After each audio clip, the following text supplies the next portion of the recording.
નમસ્કાર દર્શક મિત્રો, હું છું ભાવેશ ગેવરિયા. ફરી એક નવા વિડીયોમાં આપ સૌનું હાર્દિક સ્વાગત છે. આજે આપણે વાત કરવાની છે તો એ છે આવકના દાખલા બાબતે. આપ સૌ જાણો છો કે વેકેશન દરમિયાન ખાસ કરીને વિદ્યાર્થીઓ માટે જે નવા એડમિશનો લેવાના હોય છે તેમજ વિવિધ સરકારી યોજનાઓ હોય છે તેમાં જો વ્યક્તિને સૌથી વધુ કોઈ જરૂર રહેતી હોય તો એ છે આવકના દાખલાની જરૂર.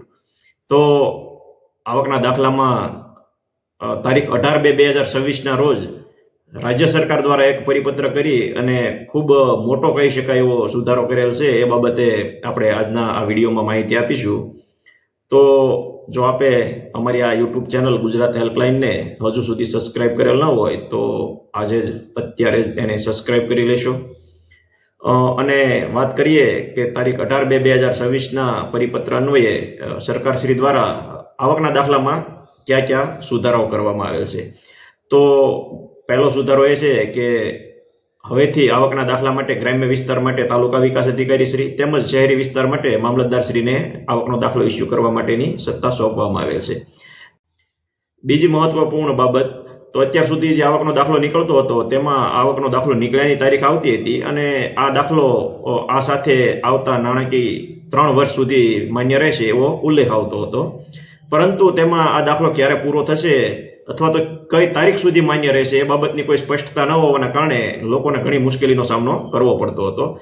એના બદલે હવેથી જે આ સિસ્ટમમાં સુધારો થવાથી જે આવકના દાખલા ઇસ્યુ થશે તેમાં આ દાખલો આ તારીખે નીકળ્યો છે તેમજ આ તારીખ સુધી માન્ય રહેશે એવી સ્પષ્ટ તારીખના ઉલ્લેખ સાથેનો દાખલો ઇસ્યુ કરવામાં આવશે, જેથી કરીને લોકોને હાલાકીનો સામનો ન કરવો પડે.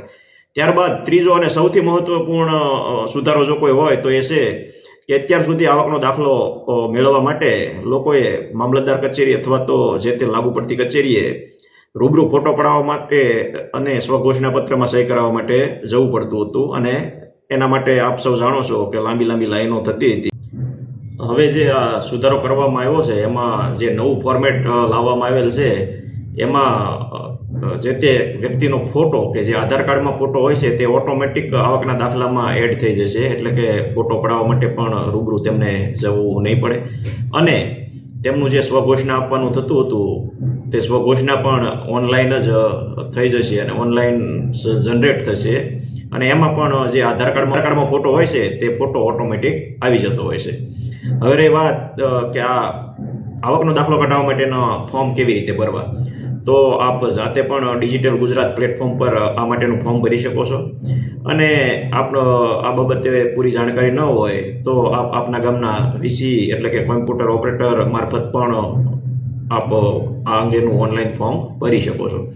હવે રહી વાત સ્વઘોષણા બાબતની, તો આપના દ્વારા જે કોઈ સ્વઘોષણા પત્રમાં માહિતી અથવા તો વિગત ભરવામાં આવે છે અથવા તો જાહેર કરવામાં આવે છે તે ખરી અને સાચી જ જાહેર કરવી. ખોટી વિગત જાહેર કરી અને સ્વઘોષણા આપી અને આવકનો દાખલો મેળવવાથી ભવિષ્યમાં કાયદાના સકંજામાં આવવાનો વખત આવી શકે છે. અને છેલ્લે એક અગત્યની વાત કે હાલમાં જે સિસ્ટમથી આવકના દાખલા નીકળી રહ્યા છે એ સિસ્ટમથી જ હાલમાં દાખલા નીકળશે. નવા જે પરિપત્રમાં સુધારા થયા મુજબના આવકના દાખલા અંગે ડિજિટલ ગુજરાત પ્લેટફોર્મ પર અપડેટ થયેથી આગામી સમય એટલે કે થોડા દિવસો પછી આ અંગેના ફેરફાર સાથેના નવા દાખલા નીકળી શકશે. આપને અમારી આ માહિતી યોગ્ય લાગી હોય, સાચી લાગી હોય અને આપ અમારી આ માહિતીથી સંતુષ્ટ હો તેમજ આપ એવું ઈચ્છતા હો કે આ માહિતીથી અન્ય લોકો પણ વાકેફ થાય અને તેમને પણ આ માહિતી ઉપયોગી થઈ શકે તો આપ અમારા વિડીયોને શેર કરજો, ફોરવર્ડ કરજો. આભાર.